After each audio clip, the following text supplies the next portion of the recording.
내 몸의 건강을 위해 챙겨 먹는 영양제. 날이 갈수록 그 수가 늘어나고 있는데요. 저도 종합영양제, 혈액순환제, 비타민 D, 유산균, 눈영양제 이렇게 5가지나 먹고 있네요. 다들 몇 가지나 드시고 계신가요? 내가 먹는 영양제 중에 내 몸을 해치는 게 있는 건 아닌지 잘 살펴보아야 합니다. 신장을 해하는 것, 혈관을 망치는 것 등 내 몸에 맞지 않는 게 있을 수 있습니다. 오늘은 간을 망치는 영양제에 대해서 얘기해 보겠습니다. 우리 몸에서 가장 큰 장기가 간이라는 거 알고 계시나요? 몸에 필요한 대사, 해독, 면역, 살균 등의 아주 중요한 역할을 합니다. 하나씩 풀어드릴게요.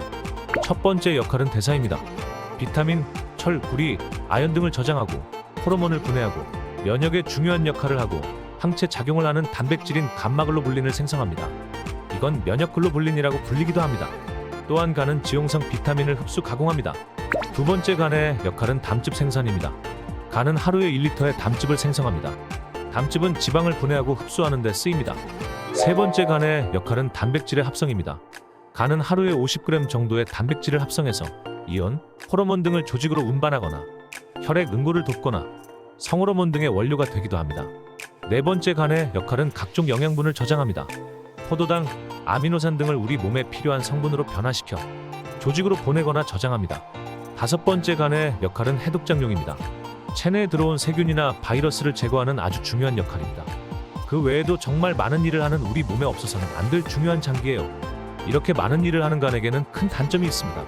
우리는 손톱 밑에 가시가 들어가도 아프다고 소리치게 되죠. 하지만 간은 70% 이상이 손상되어도 비명을 지르지 않기 때문에 전혀 알아차릴 수가 없습니다. 그래서 세심한 주의가 필요합니다. 간에 문제가 생기면 어떤 느낌이 들까요? 지금 얘기하는 증상에서 3가지 이상에 해당된다면 의심해 봐야 합니다. 1. 잠을 자도 나른하고 아무 일도 하기 싫다. 2. 맛있는 음식이 가득 있는데도 먹고 싶은 생각이 들지 않는다. 3. 자주 메스껍고 구토 증상이 있다. 4. 소화가 잘 안 되고 계속 더부룩하다. 5. 오른쪽 윗배, 상복부에 통증이 있다. 이런 증상이 있다면 꼭 검진 받으세요. 간에게는 다른 장점도 있습니다. 75%의 손상이 있어도 스스로 치유하는 능력이 있습니다. 자기 혼자 재생이 가능하다니 다시 봐도 기특한 장기네요. 이런 간을 해치는 영양제가 있다는 것을 아십니까? 건강을 챙기려고 먹는 영양제가 오히려 간을 해칠 수 있다니 정말 충격적인 일이네요. 오늘은 간을 망치는 영양제 성분을 알려드리겠습니다. 1. 비타민 A. 비타민 A는 시력 저하와 야맹증을 예방해줍니다. 하지만 지용성 비타민이라 배출이 느리기 때문에 과다 섭취 시 간이 손상되거나 지방간, 기형아 출산 등의 부작용이 있습니다. 4천 이상 먹으면 간 독성이 올라가고 흡연자는 폐암의 위험도 높아집니다. 2. 승마. 승마는 두통과 염증 완화에 효과가 있으며 갱년기 치료와 우울증에 많이 쓰입니다. 하지만 독성이 강한 약물이라 과량 섭취 시 주의해야 하고 간이 좋지 않은 여성은 특히 조심해야 합니다. 3. 녹차 추출물.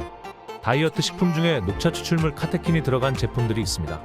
항산화, 항염, 콜레스테롤 수치 하락 등 좋은 효능이 있지만 하루 10g 이상의 경우 간 수치가 증가할 수 있습니다. 4. 마왕 추출물. 마왕은 다이어트 제품으로 많이 알려져 있습니다. 포만감을 형성해서 식욕을 조절하고 신진대사가 활성화되어 칼로리 소모가 좋아집니다. 또한 감기를 예방하고 비염에 효과가 있어서 한약 재료로도 사용됩니다. 하지만 과량 섭취 시 부정맥, 심근경색, 뇌출혈, 간 수치 상승 등의 부작용이 있을 수 있습니다. 5. 비타민 B3 나이아신. 육고기, 생선, 달걀, 콩 등에서 얻을 수 있으며 신경 전달 물질을 돕고 피부의 수분을 유지시키고 콜레스테롤 수치를 저하시키는 성분입니다.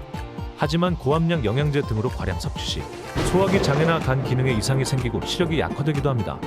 6. 후디아. 후디아는 선인장형 식물로 기초 대사량을 높이고 체중 감량에 효과가 있지만 간 수치를 높일 수 있습니다. 7. 노니. 노니 열매의 경우 간에 스트레스를 주는 안트라키논 성분이 발견되지 않았지만 씨앗이나 껍질 성분이 들어간 제품에서는 상당량이 검출되었습니다. 특히 분말류 제품에 많이 들었다고 하니 성분을 꼭 확인하시고 노니를 먹을 때는 잘 익은 열매, 씨앗 성분이 들어가지 않은 제품을 선택해주세요. 특히 간질환 치료를 받은 적이 있는 사람이라면 각별히 주의해야 합니다. 8. 홍국. 홍국은 콜레스테롤을 분해하고 중성지방을 감소시키는 슈퍼푸드입니다. 누르꼼팡이로 발효시킨 붉은 쌀인데 고지혈증도 치료할 수 있다고 하여 요즘 많은 이들이 섭취하고 있습니다. 다만 시트리닌이라는 독성 발효물질이 생성되어 각종 장기에 영향을 끼칠 수 있습니다. 21년 식약처에서 홍국에 대해 발표한 자료가 있는데 간질환이 있거나 고지혈증 치료제를 복용 중이라면 섭취를 피해야 한다고도 적혀 있습니다. 건강에 도움이 되기도 하지만 내 몸에 맞지 않거나 많이 섭취할 경우 내 몸을 망가뜨리기도 합니다. 오늘은 간 건강과 관련된 이야기를 해보았습니다. 운동하며 즐거운 생각 많이 하고 100세까지 건강하게 삽시다. 시청해주셔서 감사합니다.